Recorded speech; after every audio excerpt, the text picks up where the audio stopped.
전국에서 이 설교를 듣고 계시는 장로님 그리고 권사님, 집사님들, 지금 우리가 살고 있는 이 시대에 여러분들은 어떻게 생각하는지 모르지만 내가 이 시대를 볼진된 상당히 불안한 시대에 우리는 지금 살고 있습니다. 우리가 지금 살고 있는 때를 성경에는 노아의 때와 같다 했는데, 노아의 8 식구는 영적으로 깨어있는 믿음의 사람들이었고, 그 외에 있는 사람들은 다 우리가 성경적으로 볼 적에 영적으로 잠들어 있는 사람이었기 때문에 노아의 8 식구가 방주에 달아가는 시간까지 세상과 짝하고 살았어요. 지금 주님이 우리가 살고 있는 시대를 노아의 때라고 말씀하셨으니 과연 우리가 지금 살고 있는 때가 노아의 때인가 아닌가를 우리는 분별을 할 줄 알아야 됩니다. 그럼 여러분들이 생각을 했을 때 우리가 살고 있는 시대가 노아의 때가 아니야, 노아의 때 아직 멀었어, 그럼 여러분은 그대로 믿음상으로 하면 되는 거예요. 단 우리가 살고 있는 때가 노아의 때와 같대, 이게 믿어지는 성도라면 노아의 8 식구처럼 살아가야 됩니다. 노아가 100년이 넘도록 방주 지을 때 성경에 기록은 안 돼 있지만 얼마나 속상한 일, 얼마나 스트레스 받는 일이 얼마나 많았겠어요. 그러한 어려운 일을 당하면서도 전혀 노아의 8 식구들은 전혀 요동함이 없었습니다. 그러니까 그 어려움을 노아는 뭘로 이겼나요? 믿음으로 이겼죠. 노아는 믿음으로. 우리는 다시 한번 여러분들에게 이야기를 하지만 이런 시대에 우리는 살고 있으면 무언가는 이 시대가 이렇다라는 걸 알면은 노아의 식구처럼 뭔가 마음의 결단과 결심을 하고 다시 오실 주님, 또 닥치는 환난, 이걸 우리는 최선을 다해서 예비하고 대비하고 준비하고 있어야 되지 않겠어요? 영적으로나 육적으로나 모든 일은 영적인 문제가 먼저 옵니다. 영적인 기근, 영적인 환난이죠. 그럼 그 시대가 지나가면 뭐가 오죠? 육적인 것이 옵니다. 자, 이제는 성경에 믿음의 성도가 있어요. 그리고 교회를 당하고 주님을 따랐지만은 불행해진 성도도 있죠. 그게 내가 그런 성도 아닌가, 바로 이거예요. 내가 그런 성도 아닌가. 예수님 오실 적에 버림받은 성도, 내가 그런 성도 아닌가. 마태복음 25장 버림받은 성도, 왜? 믿음이 떨어졌거든요. 성령 소멸됐거든요. 받은 은혜 바닥이 났거든요. 내가 그런 성도 아닌가? 시대는 이렇게 좁혀와요. 지금 이해가 가요? 시대는 지금 좁혀와요. 왜 이걸 모릅니까? 그러면 그러한 시대가 우리 시대에 가까이 오는 만큼 내가 변화되어야 되고 또 주님 앞에 가까이 가야 되지 않겠어요? 근데 내가 볼 때는 점점 멀어지는 성도가 있는 거예요. 자, 살전 5장을 보면 잉태된 여인에게 해산의 고통의 이름과 같이 멸망하는 날이 호련히, 이 말이니 결코 피하지 못하리라. 왜 피하지 못할까요? 준비가 안 됐어요. 우리는 정말 무엇인가 여러분들 삭개우처럼 결단해야 됩니다. 자, 우린 지금까지 믿음 생활 해왔어요. 또 말씀을 통해서 여러분들이 무슨 단장 온다고 해왔어요. 그러면 이제는 겉을 보지 마세요. 여러분들이 오늘 본문의 말씀 있죠? 이 말씀에 비추세요. 마태복음 25장에 비추세요. 또 등불이 꺼져가니 성령의 소멸되가니 받은 은혜 바닥이 났으니 믿음이 떨어져 가니 믿음이 약해져 가니 믿음이 파손돼 가니 바로 이거예요. 내가 지금 이렇게 됐지 않았나? 내 심령 상태가 지금 이렇지 않은가? 오늘 본문의 말씀 보세요. 입으로는 나를 사랑하나 쭉 나오잖아요. 마음은 그게 아니라는데, 마음은 우리 머릿속에 우리 마음속에 주님이 계셔야죠. 다른 게 있어가지고 됩니까? 말씀에 비춰보세요. 말씀에. 육신적으로 우리가 겉으로 볼 때는 건강한 것 같아도 엑스레이 찍고 MRI 찍으면 다 나옵니다. 온갖 병이 다 나옵니다. 믿음 생활 오래 한 것, 말씀을 많이 아는 것, 말씀을 많이 본 것, 말씀을 많이 들은 것, 봉사 좀 한 것, 이거 가지고 자부심 갖지 마세요. 이 말씀에 비추세요. 나는 어떤 사람인가? 내 믿음, 내 영적 상태는 어떤 상태인가? 이게 MRI예요. 비추세요. 다시요, 부탁해요. 그래야 여러분 살아요. 그래야 여러분들이 영적으로 건강합니다. 이 말씀에 비춰보지 않으면 자부심을 가져요. 내가 이야기했죠. 내 영적 상태예요. 내 영적 상태.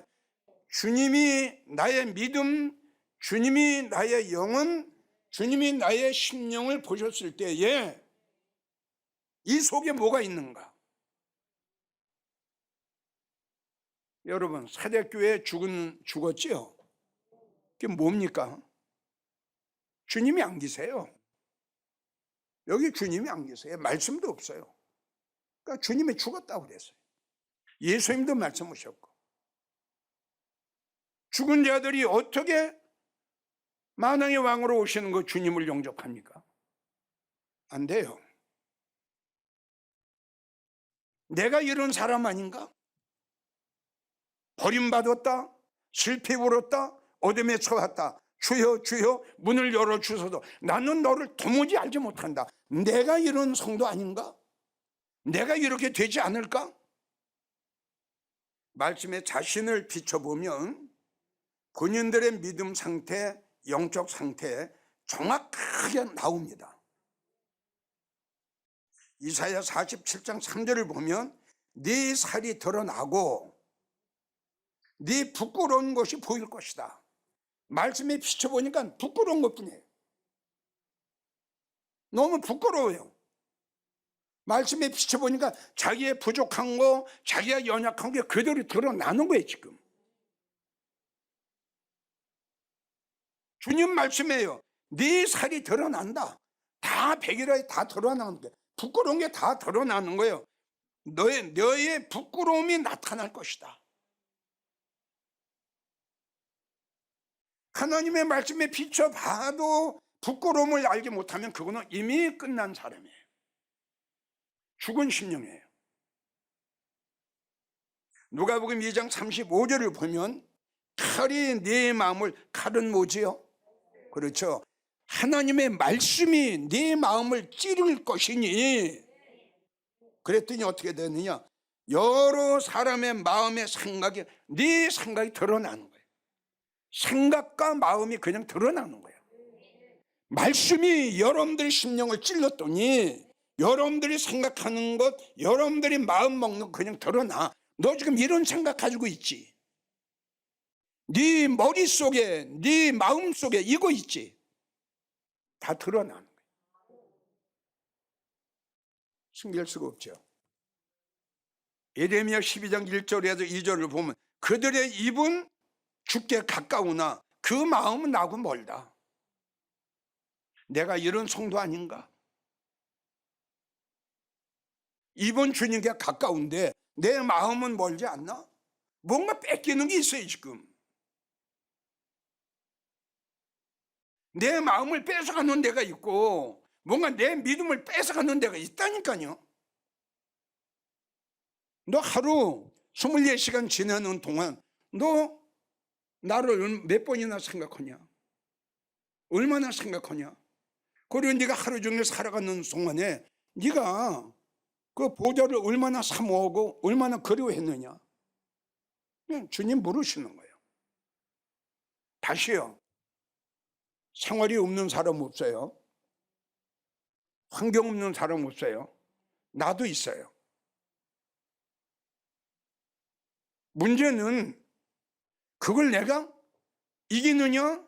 그 생활 속에 내가 들어가서 생활 속에 들어가 내가 지느냐? 이게 문제 아닙니까? 나를 방해하고 내가 은혜 받고 믿음 생활하고 이 길을 가기를 원하는데 방해하는 것을 그걸 내가 믿음으로 정죄하고 이기느냐? 그렇지 않으면 그 밑으로 들어가느냐? 이게 중요한 거 아니에요? 그 밑으로 들어가니까 이거에 주관을 받는 거죠. 성경은 어떻게 기록이 됐어요? 믿음은 노아는 믿음으로 그랬어요. 믿음으로 세상을 정죄했다. 노아도 우리하고 똑같은 사람이에요. 특별한 사람 아니에요. 믿음. 우리가 가지고 있지 아니하는 그 믿음을 가지고 있는 거예요. 그 믿음 가지고 이긴 거예요. 이사야 29장 13절을 보면 주께서 말씀하시기를 이 백성이 입으로는 나를 가까이 하며, 같은 말씀이에요. 그리고 입으로는 나를 존경하나, 이게 뭐냐? 예수님 사랑해요. 이거예요. 입으로는 나를 존경하나 그 마음은 내게서 멀리 떠났다. 아까 예레미야 12장은 그 마음은 멀다 했고 여기서는 멀리 떠났어요. 그 마음이 떠났어요. 근데 마음은 떠났는데 입은 사랑합니다. 참 이게 얼마나 가증스러운 거예요. 주님이 이런 성도를 보셨을 때 어떻게 보실까요? 우리 한번 생각해 봅시다. 내가 이런 성도라면 주님이 나를 어떻게 보실까요? 환난 날에 나를 어떻게 하실까요? 주님이 오실 때 나를 어떻게 하실까요? 마태복음 15장 8절도 이 백성이 입으로는 나를 존경하나 그 마음은 내게서 멀다. 여러분,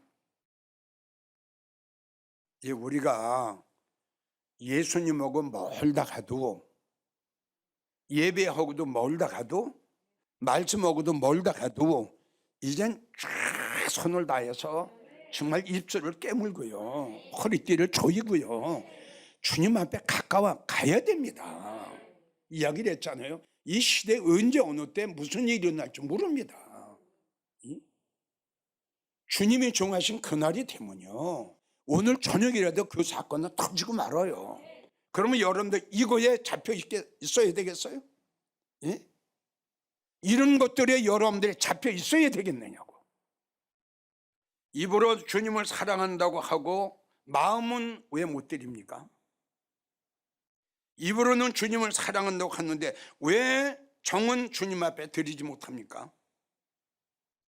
그 이유는 전에도 내가 여러분들에게 이야기를 했어요. 제일 첫째, 50년 60년 동안 믿음 생활을 했어도 주님의 은혜와 십자가의 사랑을 진실로 내가 깨닫지 못했어요. 진실로 마음으로 정말 깨닫지 못했어야지. 그냥 건성이에요. 예수님은 나를 위해서 십자가에 못 박히셨대, 예수님은 나를 위해서 가시관 숙였대, 그냥 이걸로 끝나는 거예요. 그 예수님이 나를 위해서 십자가 지신 그 놀라운 주님의 은혜와 사랑을 우리는 마음속으로 깨달아야 된다 이겁니다. 그걸 느껴야 돼요. 주님이 채찍에 맞으면 나의 허물이라. 예? 주님이 옆구리를 찔려 보혈을 쏟으신 것은 나를 위함이다. 그 은혜와 그 사랑을 우리는 마음속 깊이 깨달아야 될 텐데, 하나님의 말씀을 들어도 깨닫지 못하는 무지한 성도들 때문에, 이런 설교를 들으면서도 전혀 깨닫지 못하는 성도들 때문에 주님은 이 시간도 가슴 아파하시는 거예요. 주님은 이렇게 말씀하셨어요. 나를 괴롭히지 마라. 나를 괴롭히지 마라. 우리가 주님을 기쁘게 해드리고 주님 앞에 영광 돌리고 받은 은혜를 보답하는 게 뭡니까? 여러분들이 분명히 이야기했죠. 주님이 기뻐하시는 건 예배다. 너의 몸을. 이렇게 쉬운 거 하나 못하고 어떤 어려운 일을 주님을 위해서 한답니까? 뭘 가지고 주님을 기쁘시게 해드립니까? 뭘 가지고 주님 은혜에 보답합니까? 그 십자가에 걸리신 보혈을, 나의 허물 때문에 채찍에 맞으신 그 주님의 은혜, 뭘로 보답할 거예요? 성도 여러분, 여러분 주님을 얼마나 기쁘시게, 아니 지금 한번 생각해 봅시다. 내가 주님을 얼마나 기쁘시게, 또 주님이 나를 보시고 얼마나 기쁘게, 한번 생각해 보세요. 없어요? 이것도 아니고 저것도 아니에요? 그렇다면 뭔가 생각을 바꿔야죠. 우리는 너무 잘합니다. 그 주님의 은혜와 사랑을 깨달으면 내가 주님을 사랑 안 할 수가 없고요, 내 마음을 주님 앞에 안 드릴 수가 없습니다. 바울은 그런 얘기를 했죠. 내가 나된 것은 그러니까 뭐라고 이야기를 해요? 내가 살아도 죽어도 내가 은혜의 복음을 증거하는 일에는 나의 생명을 조금도, 우리가 그렇게 할 수는 없어요. 내가 주님 앞에 아침마다 기도하는 게 하나님 나 바울처럼 안 돼요. 바울처럼 살아갈 수는 없어요. 그러나 내가 여러분들에게 강조하고 싶은 것은 그렇게 바울처럼 살아가려고 애는 써야 되지 않겠냐. 인색한 사람, 자기가 쓸 건 다 쓰고 주님 앞에 아까운 사람, 주님 나도 옥합을 깨트린 여인처럼 그런 믿음을 나에게 주세요. 이런 기도만이라도 해야 되지 않겠어요? 주님, 어떠한 일이 있어도 정말 주님이 기뻐하시고 주님이 찾으시고 주님이 원하시는 것이 예배라고 하니, 어떤 생활과 환경 속에서도 예배 잘 참석할 수 있는 그런 믿음을 나에게 주세요. 이게도 할 수 있잖아요. 우리가 주님을 예수님 중심, 말씀 중심, 뭐 예배 중심, 하나님 중심 이렇게들 이야기하죠. 예? 그건 뭐예요? 내 중심이 아니라는 거예요. 내가 아무리 하고 싶어도 말씀에 비춰봐서 주님이 노하시면 안 오는 거예요. 내가 아무리 갖고 싶어도 주님이 갖지 마라 그러면 안 갖는 거예요. 내가 아무리 가고 싶어도 주님이 가지 마라 그러면 안 가는 거예요. 이게 뭐예요? 나의 중심이 아니라 말씀 중심, 예수님 중심, 이렇게 살아가는 성도 우리 예수님이 어떻게 마무리하시겠어요? 참 바울은 하나님의 은혜와 하나님의 사랑을 깨달았어요. 내가 나된 것은 하나님의 은혜다 깨달았기 때문에 이런 고백을 하는 거예요. 난 이제 주님으로 위해서, 복음으로 위해서. 두 번째는 왜 마음을 주님 앞에 드리지 않고 입만 하느냐. 예수님보다 다른 걸 더 사랑하네요. 주님 계시는 보좌에 달아가겠다고 하는 성도가 예수님보다 다른 거에 더 신경을 쓰고 다른 거에 더 마음을 주고 다른 걸 더 사랑하는 거예요. 그러나 여러분들이 주님의 사랑받기를 원한다면 사랑과 마음을, 정을 주님 앞에 드리세요. 주님은 분명히 그런 말씀하셨죠. 나를 사랑하는 자들이 나의 사랑을 입게 될 것이다. 그래서 잠언 14장 9절은 정직한 자에게 은혜를 주신다고 그랬죠. 그러니까 정직하지 못하죠. 거짓말 했잖아요. 은혜 못 받죠. 그 다음에 어려울 때 도움을 받지 못해요. 잠언 6장 15절 재앙이 너에게 임한즉 넌 도움을 받지 못할 거다. 너 다른 거 사랑했고 다른 거 마음 주었잖아. 기도 응답 없어요. 이사야 1장 15절 네가 손을 펼 때에 내가 눈을 가리우고 네가 많이 기도할지라도 내가 듣지 아니하리라. 결론을 맺지요. 여러분들은 지금 묻습니다. 어디에다가 지금 정을 주고 있나요? 어디에다가 마음을 주고 있나요? 지금 뭘 지금 사랑하고 있습니까? 뭘 바랍니까? 뭘 바랍니까? 뭘 이루기를 원하십니까? 뭡니까 그게? 다시 한번요. 여러분들이 강조하는 것은 내 말이 아니라 하나님 외에, 예수님 외에 이 말씀을 하셨어요. 모든 걸 예수님 밑에, 믿음 밑에 다 놓으라는 거예요. 내 말이. 그래야 우리가 성공을 하죠. 내 자식이 예수님 위에, 돈이 예수님 위에, 나의 모든 게 내가 바른 예수님 위에. 그리고 주님을 생각합시다. 십자가에서 나를 위해서 매맞으신 그 주님을 생각합시다. 주님은 나의 영혼을, 주님은 나를 믿음 안에서 성공시키시기 위해서 지금 그 고난을 당하셨죠. 당하셨죠. 근데 내가 그 은혜를 망각하고 다른 데 정을 주고 다른 걸 생각했다 하면 이건 배신입니다. 안 그런가요? 우리는 주 안에서, 믿음 안에서, 말씀 안에서 오늘 설교를 잘 들었으면 좋겠어요. 절대 비굴한 자가 되지 맙시다. 비록 가난하게 살지라도 우리의 생각, 우리의 마음은 정말 진실하고 정직하고 깨끗하고 못 살지라도 가난하게 살지라도 우리의 마음 하나만큼은 우리의 이 그 깨끗한 이 정 하나만큼은 주님 앞에 그대로 드립시다. 그 다음에 다른 거에 정을 주세요. 그렇게 하려고, 그렇게 믿음 생활을 하려고 생각은 가지고 있어야 되지 않겠냐? 아멘이에요? 그렇게 하려고 생각은 가지고 있어야 되지 않겠느냐? 예수님, 오직 예수. 내가 아니라, 내 중심이 아니라, 내 자식들이 중심이 아니라, 내 가정과 모든 게 중심이 아니라 제일 첫째가 예수님 중심. 왜 내가 이런 얘기를 하느냐? 그렇게 하면은 주님이 최고로 높여주신다고 약속했기 때문에 이 말을 하는 거예요.